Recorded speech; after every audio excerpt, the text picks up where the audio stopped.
Alors ce soir, nous inaugurons la nouvelle Galerie du Temps. Ça veut dire qu'il y a un certain nombre d'éléments de la scénographie de la Galerie du Temps qu'on a connue de 2012 à 2024 qui ne sont plus utilisés.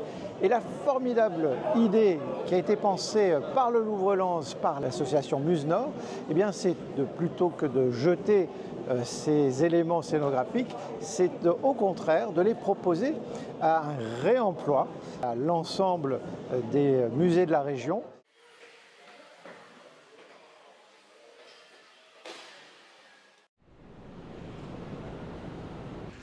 Bonjour, alors ici nous sommes dans la Galerie du Temps, c'est la Galerie du Temps deuxième génération, donc après son renouvellement 12 ans après l'ouverture du musée. Il était très important pour nous que ce renouvellement s'inscrive dans les valeurs et la charte écologique portée par le Louvre-Lens. C'est pour ça qu'on a fait cette opération conjointe avec l'association Muse-Nord et l'ensemble des collègues des musées des Hauts-de-France que je remercie pour ce projet. Les 200 œuvres précédentes sont reparties dans les salles du Louvre et 250 nouvelles œuvres sont arrivées, ce qui a impliqué un changement de mobilier en lien avec évidemment le format des œuvres et la nouvelle scénographie.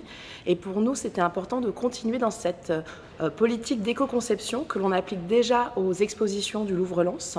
Et donc c'est pour ça qu'il y a eu un travail fait par les équipes du musée conjointement avec l'association Muse-Nord, de telle manière à créer une sorte de ressourcerie collective.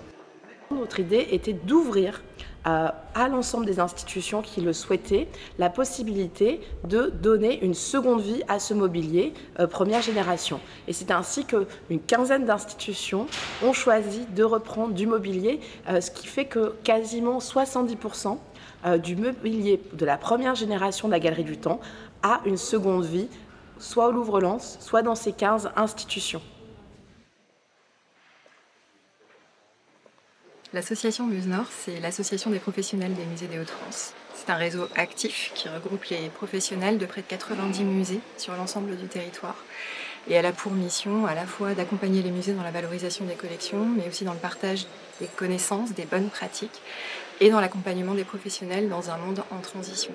Et dans ce cadre-là, l'association développe depuis quelques années maintenant toute une démarche environnementale, durable, à travers notamment un système de dons de matériel ou de mobilier muséographique. Ça a été le cas ici, au Louvre-Lens, pour le renouvellement de la Galerie du Temps, avec un partenariat monté entre la région Hauts-de-France, le musée du Louvre-Lens et l'association Muse-Nord, et qui a permis le réemploi de près de 70% des mobiliers de la version 1 de la Galerie du Temps.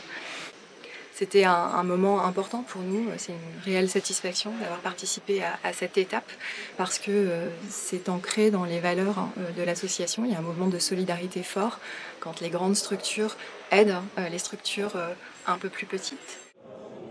Cette initiative exemplaire, elle illustre tout à fait ce que nous essayons de promouvoir, c'est l'ambition Rêve 3.